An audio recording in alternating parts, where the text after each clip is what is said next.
Kristy Yamaguchi is that when she was very young in her first competition, she finished something like 12th, right? To her mom, Carol Yamaguchi, she said, how come the other girls, these three girls got ribbons and I got nothing? And her mom said, that's because you finished 12th, honey. If you want a ribbon, you got to finish first, second, or third. And she tells that story. So Kristy Yamaguchi, she started practicing and she went to practice every day at, I don't know, 6 in the morning. And she had to have a flexible school program because she was practicing so much. And so nobody in my book became instantly remarkable and instantly made a difference. You need to sacrifice. It just comes with the territory.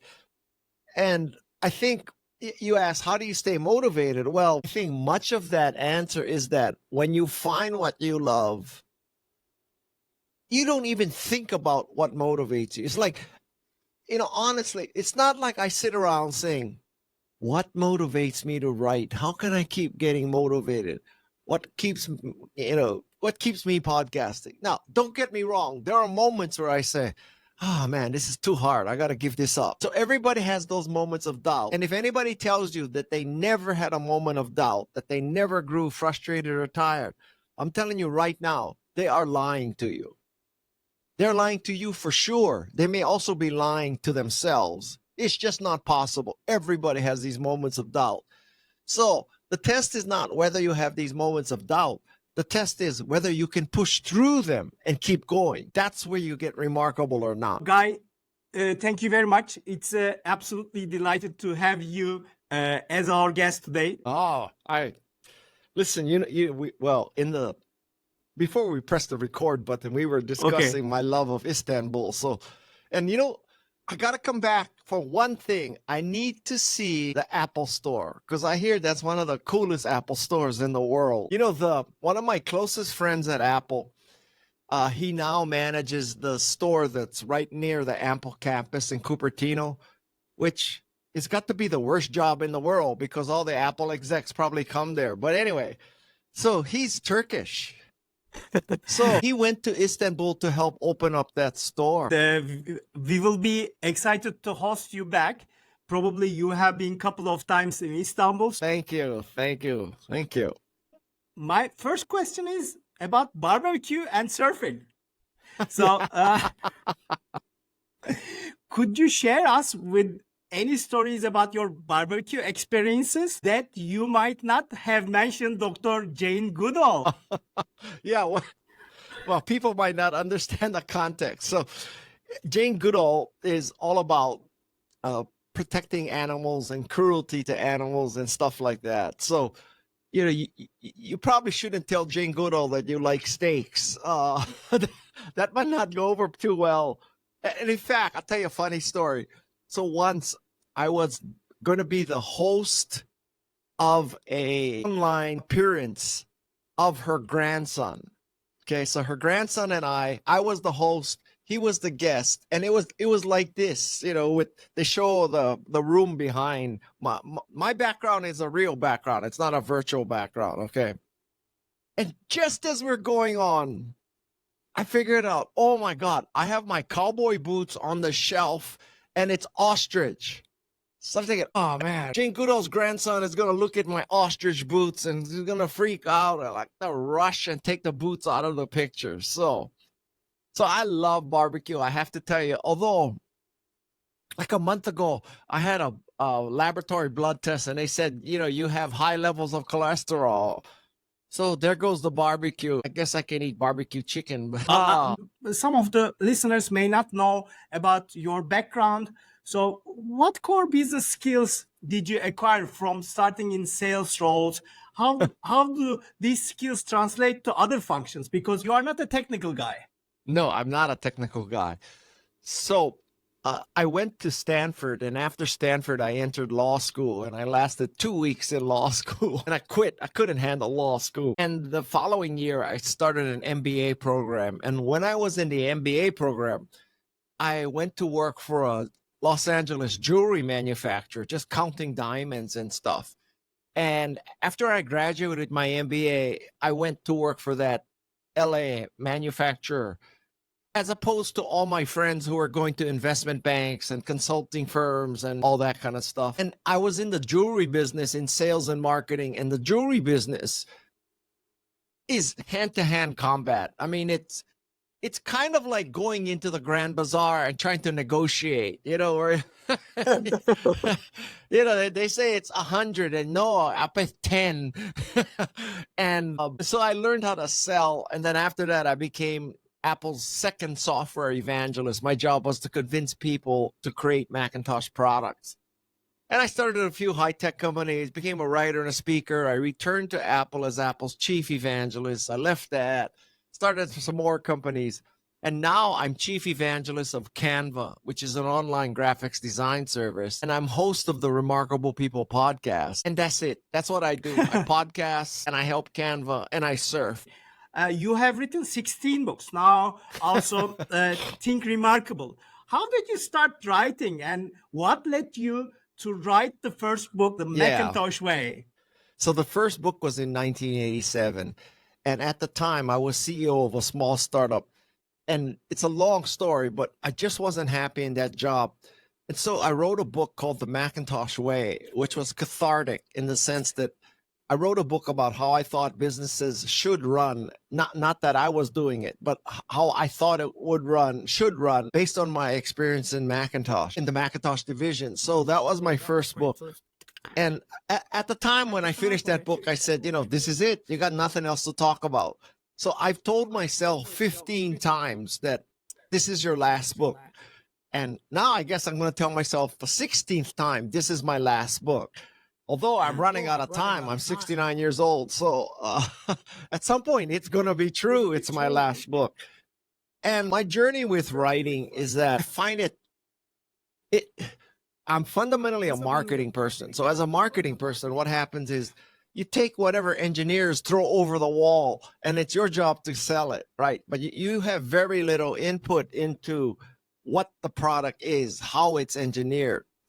And for me, writing is when I'm an engineer, because if I decide to add a feature to a book, I don't have to ask some engineer to do it with a compiler. I just do it, right? So Microsoft Word is my compiler. So this is as close as I've ever gotten to becoming the creator of something as opposed to the marketer of something. And I think that's fundamentally my love of writing, that I'm in total control. Can you tell us about the Apple's Think Different campaign? Also, the book name is Think Remarkable. How did you name the book? So in 1997, this is when Apple was, at its low point. Apple started an ad campaign called Think Different, and it featured people like Amelia Earhart, Gandhi, Einstein, Richard Branson, and these were the leaders and the innovators. And the message was, if you want to be like them, you need to think different, because thinking different back then was required to use a Macintosh. If you were thinking the same, you would be using Windows. So the whole pitch was, if you want to stand out, if you want to be different, you want to be innovative and creative, use a Macintosh. If you want to just be part of the great unwashed masses, use Windows. So that was the genesis of that campaign. And I now think that, listen, lots of good stuff has happened since 1997, but also lots of bad stuff has happened. And, the world is probably more fractured and more dangerous than ever.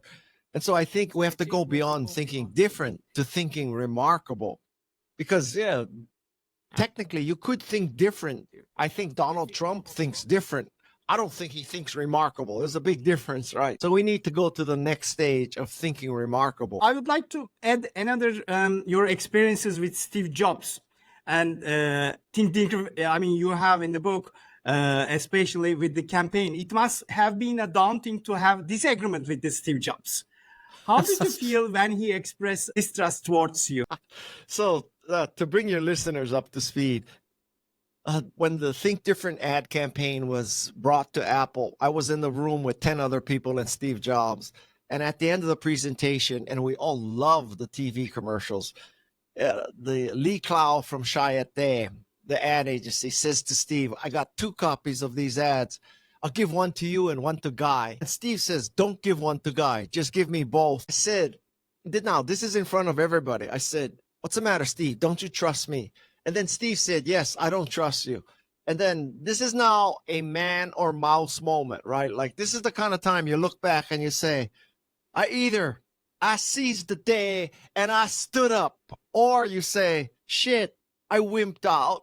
I like, what was I thinking? Why did I back down? And I was determined not to have those kind of thoughts. So he said, that's right, guy, I don't trust you. And I came right back and I said, that's okay, Steve, I don't trust you either. So that probably cost me a few million in stock options. But I get to tell that great story. That's worth a few million. And also, there are quote-unquote asshole leaders. In what way was Steve Jobs, good way or a bad way, asshole leader? Yeah, well, so, there's a couple parameters at which you have to look at leaders. And there's, these kind, supportive, kind of perfect HR kind of leaders, right? And then there's Steve Jobs. So Steve Jobs ruled by fear and intimidation, and he had very high standards. And literally, I was afraid of being ripped to shreds by him in public. And, this is contrary to most people's theory of management. But I got to tell you, it was extremely motivating. And one of the things I learned and I wrote about in the book is, as you look back, and maybe it's 20 years later, but as you look back, the bosses and the coaches and the teachers who are the hardest on you are the ones you learn the most from, not the ones that let you get away with stuff. So I feel like it was a privilege and an honor to work for Steve, although I still have PTSD. But the dichotomy we're trying to make is, there's asshole, non-asshole leaders, but there's also brilliant and non-brilliant leaders. And so that's a 2x2 matrix. And most people are not brilliant and assholes. Steve is the brilliant asshole. And so, getting the asshole part is easy. Anybody can do that. It's the brilliant part that's hard. So people should focus on being the brilliant visionary leader. And then ideally you wouldn't be an asshole, but it's better to have an asshole mission-driven leader than to have an asshole incompetent leader, and even a kind incompetent leader. How did you start surfing at age of 60? You grew up in Hawaii, surrounded by iconic surf culture. Yeah. What took you so long to give surfing a try? Well, I start off the book with a discussion of the growth mindset. And the growth mindset means that you don't think your capabilities and your interests are limited. Like if you have a fixed mindset, you think, this is how I'm born. These are my talents. These are my weaknesses. I can't change them. I can't improve. I can't deteriorate, can't get new stuff. Now, if you have a growth mindset, you believe that, you're a flexible, programmable, improvable person. I have to say that perhaps when I was young, I had too much of a fixed mindset that I thought I was, good in academics and good in football or something, but I didn't want to venture into surfing because surfing was, I'd never done it. I would suck at it. It would take a while. So I didn't want to risk my self-image of competence. And then 60 years later, I finally embraced the growth mindset, and my daughter took up surfing in a big way. So I decided to take up surfing so I could surf with her. And I don't know if there's many surfers in Turkey, but taking up surfing at 60 is a very, very difficult thing. It's about 55 years too late. So, but I persevered. In a sense, my surfing career is a microcosm of the book because there's 3 stages in my book: growth, grit, and grace. So growth is taking up a new sport. Grit is just putting in the effort for years to achieve competency.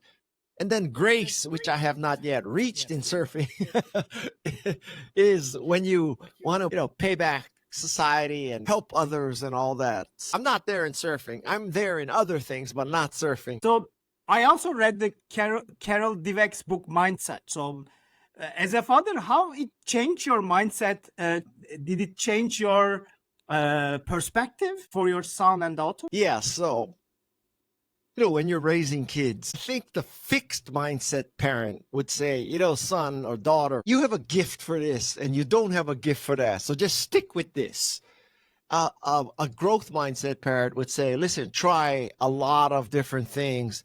You're going to succeed sometimes, you're going to fail sometimes, but the journey is the reward. And listen, if you take up surfing, it's not because you expect to be the next Kelly Slater or the next world champion surfer. It's because it's a beautiful thing that you can use the rest of your life. So yeah, you're going to suck for the first year, but that's okay. And after you achieve a certain level of ability, if it no longer interests you, then, I don't care. Take a violin, whatever you want to take up.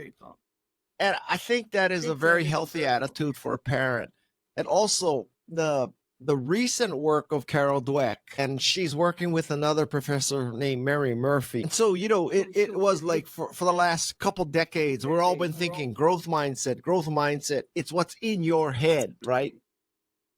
And what Mary Murphy adds to this whole discussion is that it's not just what's in your head, it's also your environment. Because if you have a growth mindset in a fixed mindset environment, you are going to be bludgeoned to death. I mean, you won't succeed, or at least you won't get as far as you could. So in a perfect case, you have a growth mindset in a growth organization. So this organization means that you don't think that, people are just rock stars and they went to Ivy League schools and they're just at the pinnacle. And, this is like all the best of the best, because that's a fixed mindset. And it means that, if you're not from an Ivy League school in America, if you're not tall, white, and male, then you cannot be good. And so if you have a growth mindset in that kind of organization, it's going to be very difficult, if not impossible, to succeed. So parents need to create not only the growth mindset in their kids, but there needs to be a growth mindset in the family, the environment that the kids grow up in. What new skills are you trying to learn after surfing? Do you also continue to learn new things? Well, listen, my pattern in sports has been to take up sports that my kids take up. So at 44, I took up ice hockey. Is there an ice hockey rink in Turkey? Yes, we have. Okay. So at 44, I took up ice hockey because my two sons are taking up ice hockey. And so all I did was play hockey for 16 years. I loved hockey. And then I discovered surfing, and I like surfing more than hockey. Surfing is harder than hockey. So if all you hockey players in Turkey are saying, hockey is so hard, I'm so talented, you want some humiliation, I dare you to take up surfing. I'm telling you, surfing is harder. So the pattern of my life has been take up whatever my kids take up. Now, one of my kids is a wingsuiter, right? So wingsuiters, where you put that thing on, you jump out of airplanes and you look like a flying squirrel. I think that's where I draw the line. I am not taking that up. I mean, that's my growth mindset stops there, because I want to look good when I'm dead. Should you explain what is the difference between interest and passion? Yeah, so this is the very important distinction that I think many people get so wrong, and it's very destructive. There seems to be this line of thinking that you need to find your passion in life. And often the pressure starts from high school, right? And it culminates in America anyway at like 18 years old, when you're filling out your college applications. And there's always an essay about, tell us about yourself, or what's your passion in life. And it's kind of like they're saying, what, you're 18 years old, you haven't discovered your passion yet. You haven't started a foundation. You haven't built the school in Africa or South America. What's wrong with you? You're a failure. It's 18. You should have discovered your passion already. And so I think we do a great disservice to people when we force them to try the big word P, passion, in their life. Because to find your passion in life, you need to do a lot of sampling that occurs for the rest of your life. So I think a better word to look for is interest. So you may be interested in surfing, or interested in hockey, or interested in violin, or interested in photography, or interested in movie making, or interested in poetry. And so you scratch all these interests, and knock on wood, one of them will turn into a passion. And then that passion could fade, and then you look at other interests and you scratch them until you find another one. But to set yourself up that you're going to have this instantaneous first love, first sight passion, it's too high a bar. It's like saying to your kids, you're 18 years old, why aren't you married yet? You know, you got to do a lot of sampling to get married. What is your Ikigai sense of purpose? How do you discover your purpose Yeah. and Ikigai, by the way? Well, Ikigai is a Japanese word, and it roughly translates into, you know, your reason for living, why you get up in in the morning. And I think it, you know, it's pretty close to your passion. And so, yeah, it's this Japanese concept, and it's often, I think, a good example of Ikigai is when you look at people. There's a lot of specials on YouTube. You know, search for just Japanese living treasures, because the Japanese have this concept of living treasures, and I think there's about 50 or 60 in Japan at any given moment. And the typical living treasure is like some 80-year-old person, and this guy or this woman is like the best samurai sword maker, or the best pottery maker, or the best frying pan maker, or the best doll maker, or the best, you know, whatever. And you watch what they do, and, you know, the guy making swords, he starts with this like raw iron ore, and then he's like melting it and pounding it and melting it and pounding it and pounding and pounding, and, you know, and it takes just thousands of steps to make this sword. And that guy has found his Ikigai. I mean, that's his reason for living. That's his passion. And I think you'll be lucky in life if you find that once. But if you're really lucky, you'll find it more than once. And one of the things that I learned from interviewing people on my podcast, from a guy named Mark Manson, he's an author. He said, Guy, you will know you're on the right track when what you're doing involves what other people consider a shet sandwich. So I don't know if that's a common term in Turkey, but shet sandwich means that it's something that everybody looks at and say, why are you eating that shet sandwich? That's like a really hard, ugly thing to do. So in podcasting, the shet sandwich is editing. In writing, the shet sandwich is editing. Seems to be a common thread here. But from the outside looking in, you know, when you see a podcaster spend hours editing, hours doing research, you see a writer spend days, literally. I bet you I have corrected my manuscript. I bet you 10,000 times, 10,000 changes that I've made. And from the outside looking in, you think, oh my God, like, what? That makes no sense. Why would you do that? And that's the shit sandwich of writing, but that's what I love to do. So any of you listening out there, like perhaps your Ikigai is cooking, and there's processes in the cooking that most people look at and say, you know, wow, you know, that I'm not willing to do that. That is like so hard, so tedious, so time consuming. That's a shit sandwich. Well, when you enjoy that, that means you found your Ikigai. So you tell that your podcast writing is your Ikigai and also shit sandwich. And when do you start the Remarkable People podcast? So it is not a decade away. I think a couple of years earlier. Yeah, I've done my podcast for about 5 years now. I've had a couple hundred guests, and my podcast truly has remarkable people like Jane Goodall, like Steve Wozniak, Margaret Atwood, Stacey Abrams. I've had 2 MacArthur Fellows, Angela Duckworth and Stephen Wolfram. So yeah, I've had very remarkable people, and that led to the book, because after 5 years of looking back, I said, oh, Guy, you have 200 episodes. That's 200 hours of listening.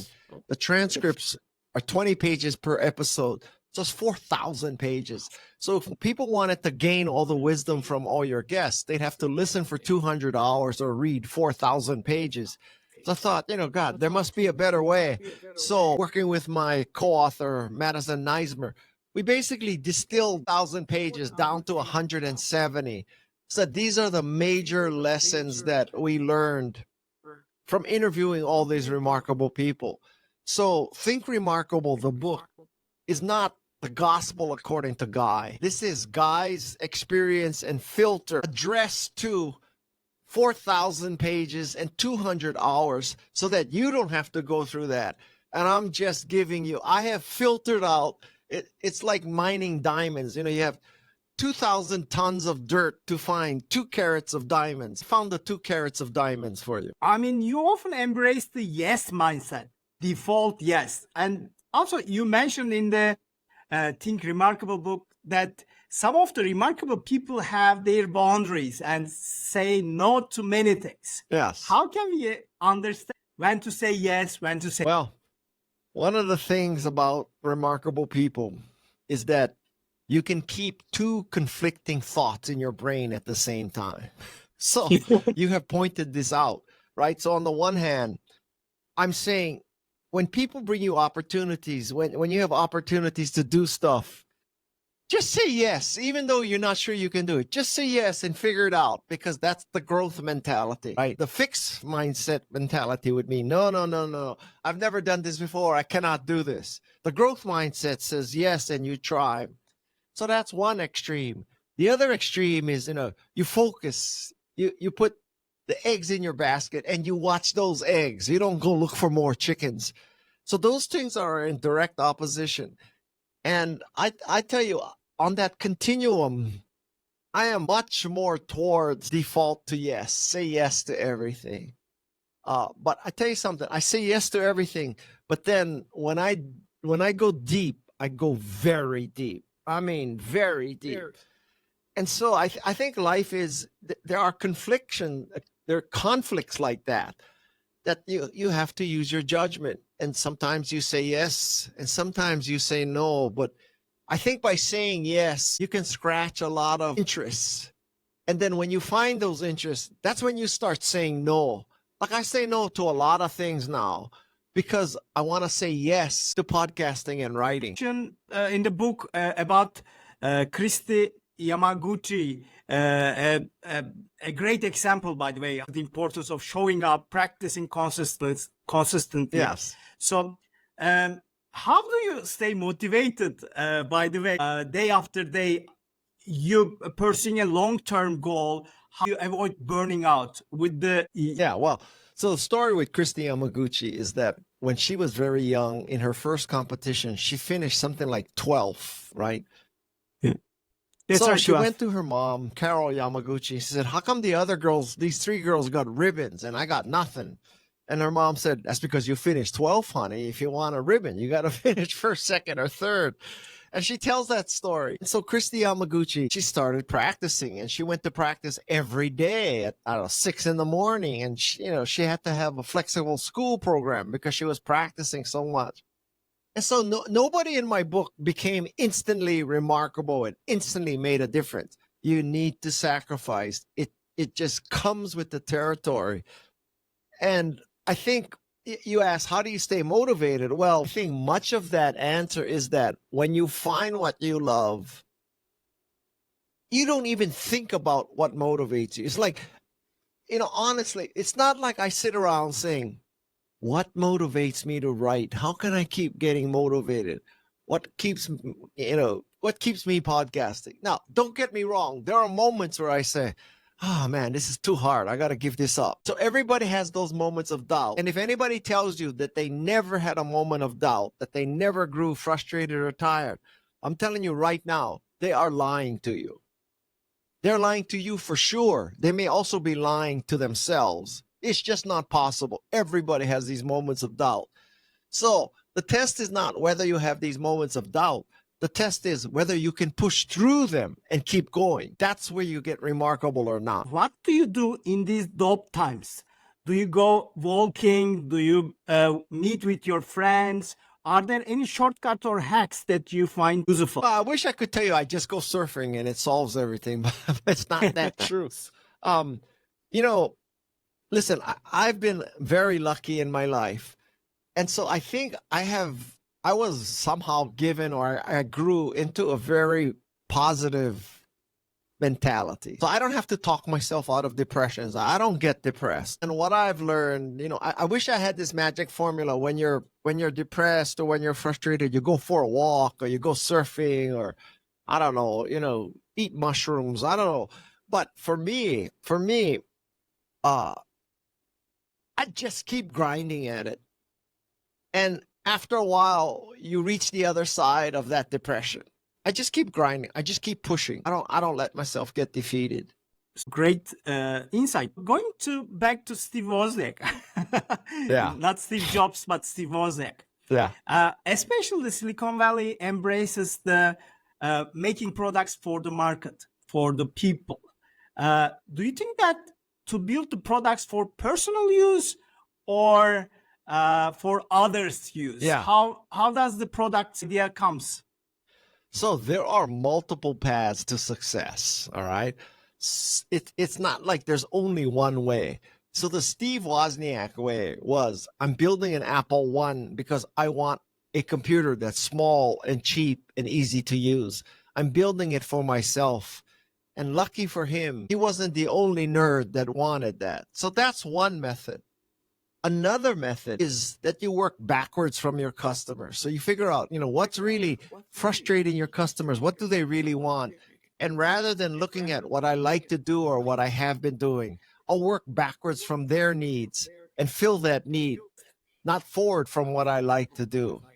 Another method is to go and actually see how your customers are living and, see how they're using products that are going to compete with you or something. And another theory is you go and be. So, you don't just watch people, how they do stuff. You actually go and do the stuff to see what frustrations and how things could be made better. Now, going and seeing and going and being. Well, going and being means you're building for yourself. Going and seeing means you're watching others. And working backwards means you're watching others. So those two things, just like our earlier discussion, those two are conflicting thoughts. I'm telling you again, remarkable people, you can hold conflicting thoughts in your brain. It's not 1 or 0, black or white. And so there's multiple paths to success. And, that's one of the dangers of reading business books, because it's always like the last book you read that you start believing in, right? So, and often business books are 200 or 300 pages to espouse one idea, right? I don't know. It takes 200 pages to explain how to do one thing. You will find that my book is not like that, that my book is 170 pages. And we counted the tactics that we explain in the book. And there's 88. So there's 88 tactics to use to make a difference and be remarkable. And I tell you right now, there is internal conflict within those 88. There are some things that say default to yes. There's some things that say focus. And for the 5th time, let me tell you, you got to be able to hold those two things in your head. Another point may be the fake it until you make it. You advise people to use this mindset in a couple of videos and also TED Talks. And could you expand on this idea? Yeah, well, first there's two words here, face it and fake it, okay? So fake it till you make it means that you put on an air of confidence and success, which breeds confidence and success. Now, some people have interpreted fake it till you make it to mean that you lie, right? So, and those people are in jail now. And the extreme example of that is Theranos, this is a company that said with a few drops of your blood, we can have all these medical diagnoses. And they didn't get their technology to work. So they faked it. They faked the results. I am not saying that. Fake it till you make it is about your personal aura and your personal, the way you carry yourself. Like, you may be scared stiff, but you cannot show fear. That's fake it till you make it, not lie about the test results. That's lying. Lying till you make it is not what I'm saying. No. The second F word is face it till you make it. FACE. And face it till you make it is the concept I learned from a guy named Garrett McNamara. Garrett McNamara is a big wave surfer. And when I say big, I mean 100 feet, 30 meters, 30-meter wave, okay? And his recommendation and his thoughts to me was, Guy, sometimes you just got to keep facing these dangers. And after a while, these dangers will no longer be scary to you. Now, I'm not saying that if you never surf, you should go face a 100-foot wave. But you start with a 2-foot wave. You go to a 10-foot wave, a 20-foot wave, a 30-foot wave. But you have to face all those dangers. And then one day you'll be facing a 100-foot wave. So you have to face it until you make it. And that's a second theory. how will be fighting the fire? Using the water or the fire? So Yeah. can you describe a situation where you a non-confrontational approach helped you overcome some obstacles? Yeah. So, there's two concepts: fight fire with fire or fight fire with water. So fight fire with fire means that, your competitor lowers the price. So you fight fire with fire, you lower the price. And it's conflict. It's, head to head bashing. Fight fire with water means that instead of doing head to head fighting, you try to put out the other person's fire. You don't necessarily, if the person reduces prices, you don't match the price reduction. Maybe you add features, or, you do something different other than just fighting directly head to head. And I got to tell you, fighting fire with water is probably better than fighting fire with fire. Much of where we are today in society, I think, is because of this male dependency on this concept of we got to show them who the tough guy is, right? And, in the United States, we have people driving to the U.S.-Mexico border in their pickup trucks with their shotguns ready to, shoot all the invaders. And then they get there and where is everybody? There's nobody here. I mean, they're trying to fight fire with fire. And it would be better to fight fire with water, which means empathy and caring. And, it's hard to bludgeon people into becoming your friend. How do you measure success, and what does your success mean to you? How do you personally define success? Yeah, well, at this point in my life, and I'm 69, I define success at how much difference I can make in the world and how I can leave the world a better place. So when I die, I want people to say that I helped them make a difference. I made a difference. I helped them make a difference with podcasting and writing and speaking and investing and advising. And so I think that, your life can be divided into three parts. The first part of your life, you're underpaid. The second part of your life, you're overpaid. And the third part of your life, you pay back. And I'm in the payback stage. Who has been the greatest inspiration for you? Well, I would have to say that Steve Jobs has been a huge inspiration for me. And now I don't mean that I don't want to be like Elizabeth Theranos. Not Elizabeth.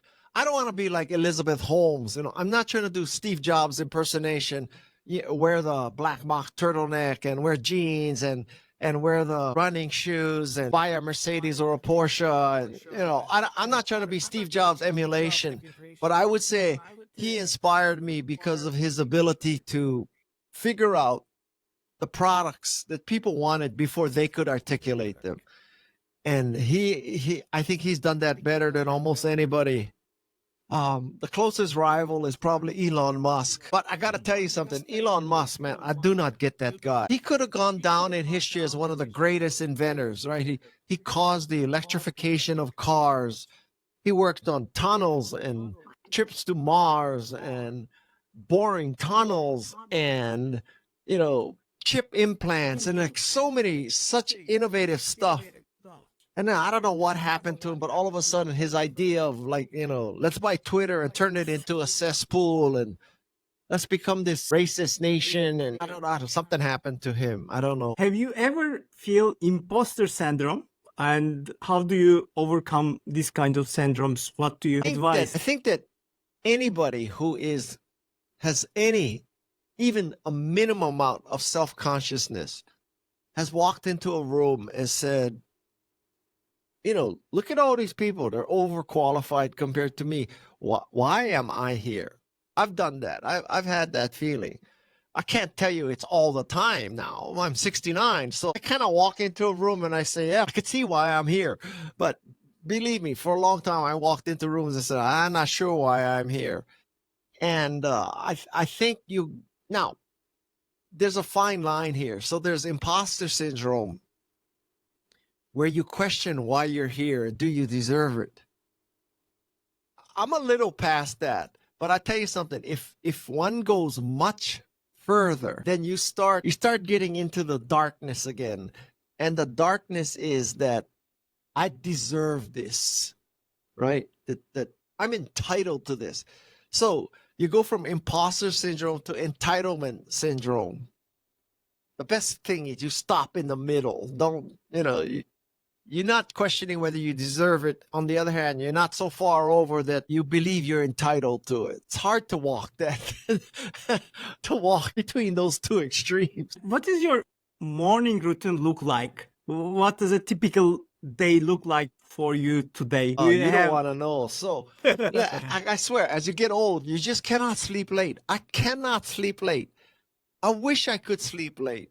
So, okay, I swear, I get up around 4:30, and like my mind is going 1,000 miles an hour. So I know this is wrong. So I want you to not do what I'm about to tell you. So my phone is charging right by my head. So I pick up my phone and I start going through Google News. And I read about all the Google News and, what's happening all over the world. And, how's all the lawsuits going against Donald Trump and all that. And then I spend an hour reading news. And then if I'm lucky, I fall back asleep. If I'm not lucky, I get up and I start checking email and I start writing and I start working on my podcast. So I work a long day. I love to work. What is your breakfast look like nowadays? Okay, my Especially breakfast very nutrition. consistent. My breakfast is one slice of whole wheat toast with peanut butter, with half a banana, with 1 cup of coffee with milk. That's it. Almost every day, that's my breakfast. And what I've done is I figured out that slice of wheat toast is about 75 calories. Half a banana is about 75 calories. The milk and the coffee, let's call that, 50 calories. So my breakfast is 200 calories. Man, if I could eat that 3 meals a day, I would lose a lot of weight. But then that's and you know what? It's like I actually think that when you have a practice where you eat the same damn thing every morning, it from the outside looking in, you say, man, that's so boring. Like, God, don't you want a change of pace? And it's kind of the same way. I love this clothing brand called Scotty Vest. And with Scotty Vest, they have this black mock turtleneck and a gray mock turtleneck. And I don't have one on today, but almost every day I wear one of those. And so, so from the outside looking in, you say, God, you're such a boring person. You wake up, you eat the same peanut butter and banana sandwich. You wear the same shirt. What's up with that? And I'll tell you something. What's up with that is I don't care how I dress. I don't care how I eat. I'm not a foodie. This is just 2 things less to think about. And instead, I'm thinking about how I'm going to be a great guest for this guy from Turkey. That's more important than what shall I wear today? What should I eat today? I need to be good on this podcast. That's more important. So Thank you very much. Right before we started this podcast, I sent you an email saying, can we start 15 minutes later? That's because I was making my peanut butter toast. So do you have any regrets or major regrets that you and how they shape your perspective? Listen, I'm not trying to say that I've lived a perfect life because I'm so freaking smart. I did everything right. Okay, I'm not saying that at all. But what I am saying is, as you look back on your life, as Steve Jobs would say, that's when you can connect the dots. And so I don't look back on my life and say, oh my God, I should have stayed in law school. My life would have been better, because that's not true. I have very few regrets in my life because when I had interests, I pursued them. And so I scratched all those itches. And now I could look back and say, Guy, you quit Apple twice, and then you turned Steve Jobs down when he offered you a 3rd job. So I left Apple or declined Apple 3 times. If I had said yes, any of those 3 times, I would be much richer today. But I would also be an asshole. So, there's pluses and minuses. Now, in my book, I cite the work of Daniel Pink. And Daniel Pink had something called the Regrets Project, where he let people all over the world answer, what are their regrets in life. And he found out that there were 2 major regrets that's across all societies, which is that they didn't seize the day and try something new. They didn't, go for it. They played it safe is one regret. And the other regret is that they let their family and friends, those relationships lapse. and they shouldn't have. So I think that's what people need to be conscious of, that you're more likely to look back and say, God, I should have tried that. I should have, when I was interested in art and I thought I was an artist, but I subordinated that desire to play it safe. You're going to look back and say, oh, God, I wish I tried. I wish I tried to be an artist. There's so many insightful stories and heartwarming wisdom across 200 pages. What's the key overarching lesson or inspiration you most want readers to take away from the Think Remarkable? I want you to take away, first of all, this book is very tactical and practical, okay? I mean, you're not going to find anything in that book that you say, oh, well, duh. I mean, that's such a high-level recommendation. This is all tactics and practicals. So the overarching message is, in order to be remarkable, it's not because you decide to be remarkable. It's because you have done something good. You've made a difference. Now, you don't have to be Steve Jobs and sell millions of computers or Jane Goodall. You just need to make a difference. It could be one person, could be your own self. It could be a classroom, a team. It could be, a side of the hill that you help repopulate with native species. It could be anything like that. It could be you had the world's best coffee shop in Istanbul, right? And so when you make a difference, what happens is you make a difference and then people will think that you're remarkable. It's not because you decided to be remarkable one day. Right, that's bullshit. Steve Jobs didn't spend any time wondering how he can position himself as remarkable. He did remarkable things, and guess what? That's why we all think he's remarkable.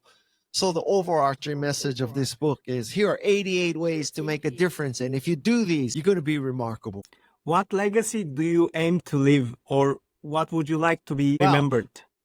Well, as I said, when I die, I just want to be remembered as someone who helped people make a difference, that I was a catalyst. I helped them make a difference. Not that I became a billionaire hedge fund manager and I donated a building to Stanford, right? I don't want to be, I'm not a billionaire and I'm not donating any buildings to Stanford. So if I donate anything, it's going to be to community colleges and state colleges and people who are helping, not the Ivy League kind of student. I want to help the rest of the people. And so that's what I want to be remembered for, empowering people. 2 words, empower people. Guy, mahalo. It was That's a Turkish word. Mahalo is, I think, thank you in Hawaiian. Yes, yes. It was such an honor and privilege to have you on the podcast, and thank you for sharing and generously sharing the remarkable wisdom stories with me. Thank you very much. It was my pleasure, and thank you for having me. And I hope all of you listening have a chance to read the book. I promise you, it'll help you make a difference. So, all right. All the best to you. Thank you, Guy. Okay.